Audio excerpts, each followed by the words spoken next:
Hey, what's up, guys? This is Central with the next episode of the Let's Collab series. So I already changed the melody and the breakdown. I had a lot of complaints that it sounded very big roomish, so it's completely changed now. I had another fan send me melodies. A couple of you guys sent me melodies, and I used the best one. This one was in a key of, I believe, a D sharp, so I had to change it.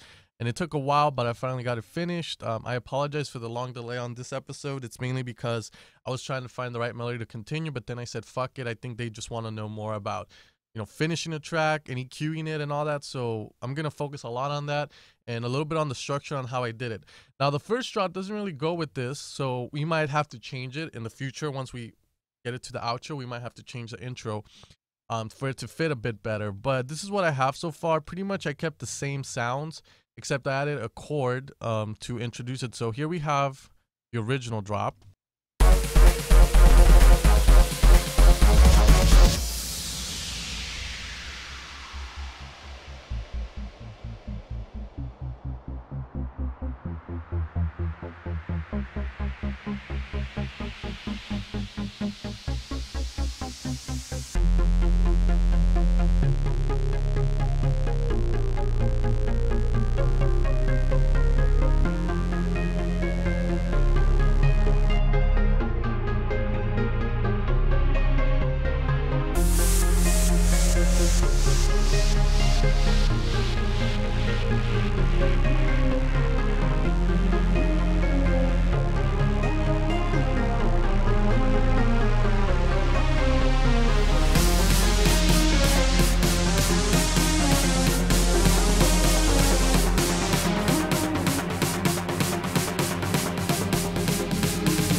So that's what we have right now, and we're going to keep it that way. I really like it. It's beautiful.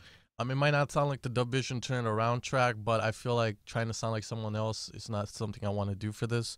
So we're going to try and keep it this way and just focus a little bit on the production. So the structure of it is pretty simple. We have a 4-bar intro where we have a chord coming in like dun dun dun dun dun dun dun.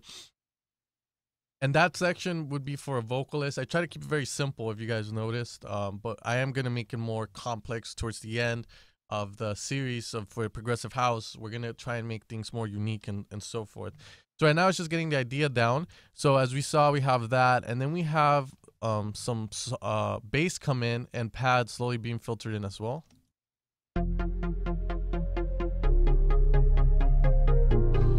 And you're going to hear that mystical lead I used in the first episode 3, I believe, to do the breakdown thing that a lot of you guys liked. It's from the Silent One Revolution bank, so if you guys want it, it's called Badass Intro. Mainly it was meant to be a very unique sound for, let's say, an intro like in the breakdown and so forth. So we have that going on here, and then halfway after these 8 bars, we have another 8-bar section where we have pretty much the main lead that's going to drop coming in, being filtered in. So we are kind of filtering everything in slowly and adding a lot of, ambient sound so it doesn't sound so plain.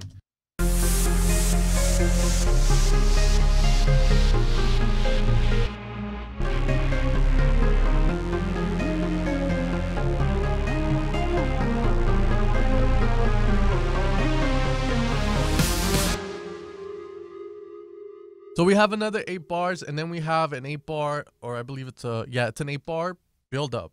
Now, if you guys notice, this breakdown in total lasted around, I believe, 1 minute around there. So generally, when you're making, when you're doing your tracks, you want to keep a structure. It's really easy to get out of that structure because you start moving things, but you always want to keep things, very simple. In increments of 15 seconds to the least is a big tip I can give. So if I wanted to, I can make this breakdown be 45 seconds long, or I can make it a minute long, 30 seconds. It all depends on what you're trying to do. Now, my biggest advice with this is if you're going to have like a big breakdown, like a 1-minute one, try and keep it to 1 drop at least. Like have one at like breakdown and then drop, and then mini breakdown drop. Because then the problem right now with EDM listeners, and especially, everyone that listens to it, the attention span that someone gives to a track isn't that huge. Like, a lot of people skip the intro, they go straight to the drop. So everyone wants the shit to happen, you know. They don't want to be like, oh, it's building up. if you compare music from today to back in the day, you notice that a lot of the songs before had big ass buildups, and that would just take like a minute, let's say, to get to the breakdown, or like a minute buildup to drop.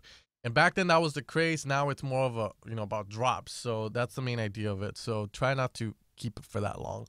I know some of my tracks have it for that long, but personally, I don't give a shit. I like epic, beautiful music. I like to make it sound as epic as possible. So big buildups for me are my babies. So so we have the buildup here.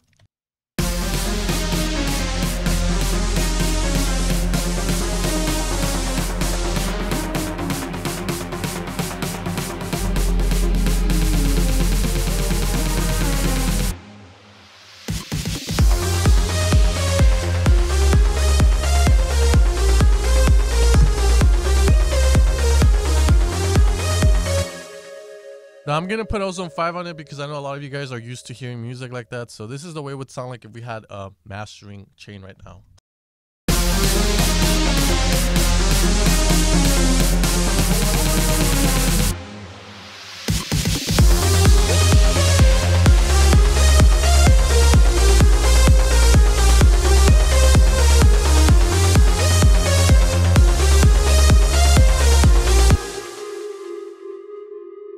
All right, so I'm taking that off. So as you guys can see, the drop works really well. The only thing I'm iffy on is the transition from the break to the drop. But what I did here is I looped the first bar of this melody. I had a impact to notify, okay, the buildup's coming. So and you hear the snares coming and all that. We have a snare buildup, and then we have a fill, an empty space here, and then a fill. So a vocal would go there, or something like if the vocalist was singing over this, like "Baby, you are my dun dun dun dun dun." Whatever. I'm a bad singer.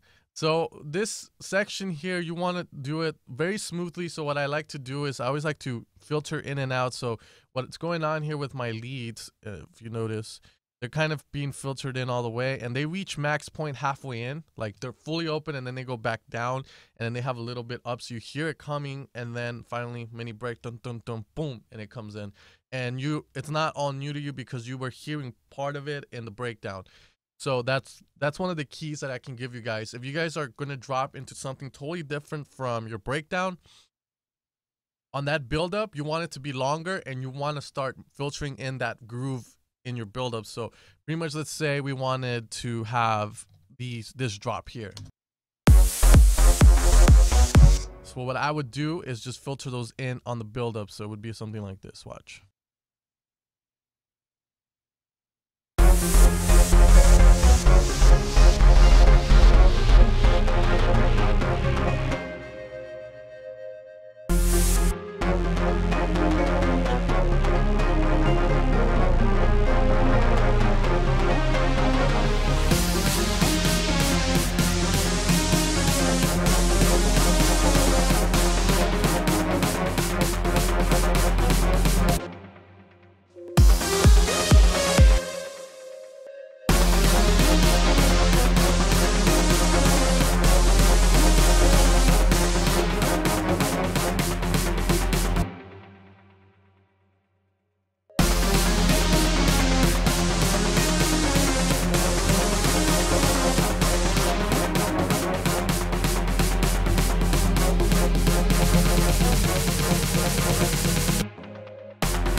So it would come in like that, dun, dun, dun, dun, dun, all your leads that you had in the first drop, which includes our bass. So it would be like this. I would do.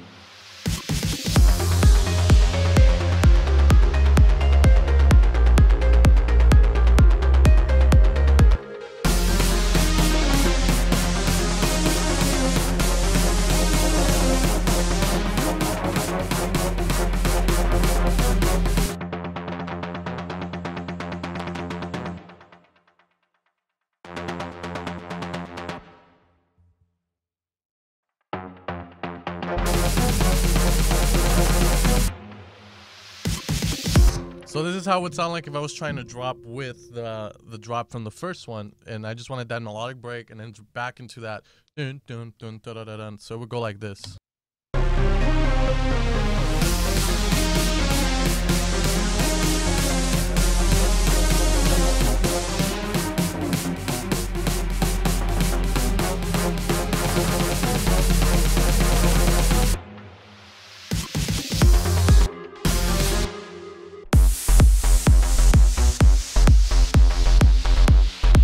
That's so fucking groovy.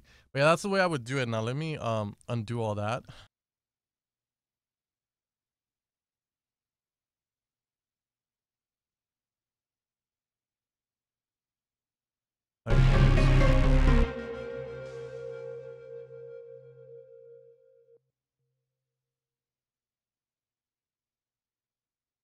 That's the way I would do it. A lot of people have questions on that bridge. This is what we call the bridge. So it's a bridge between the breakdown and the drop.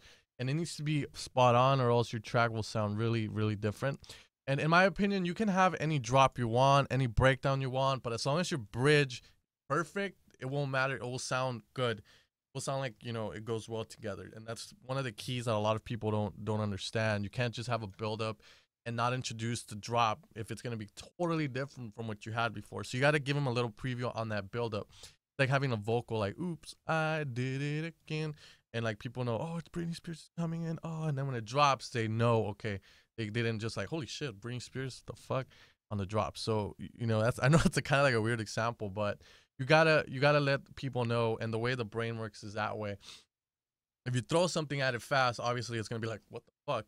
But if you build ease into it and you kind of have the background playing, then the brain will, you know, notice that, and then when it drops, it'll make more sense.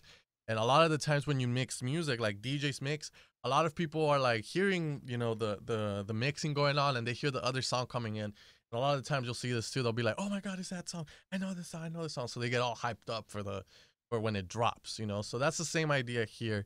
And it just adds a lot more energy and power, and it makes more sense when you do it this way. So hopefully this helps a few of you guys out who had bridge tips like that. But obviously it takes practice to do.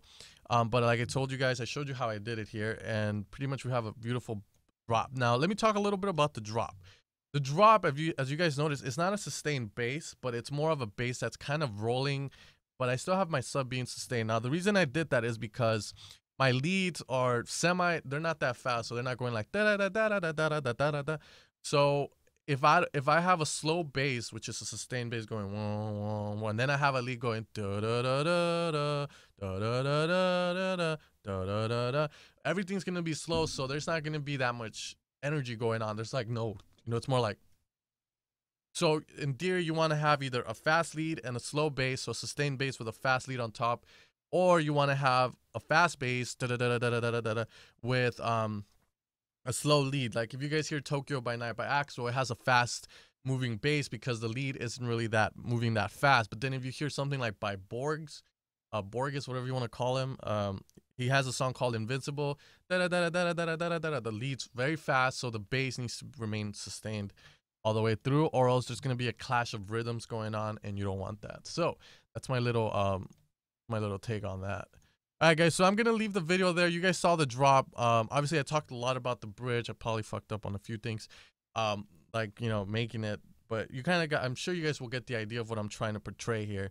So next time we're gonna be working on the second drop, and then we're gonna try and finish the track, the next one. And then what we're going to do is rework the first drop so that it makes a little bit more sense with what we have in the breakdown. So it's not just like, oh, brass drop, then a breakdown, beautiful melody, a brass drop. You know, we want to kind of have it keeping, you know, stable. So we'll try and work on that. And thanks again for tuning in, guys. Don't forget to like this video, subscribe, recommend it to your friends. And hopefully you guys learn a lot of things and have fun producing today. I'll see you guys later.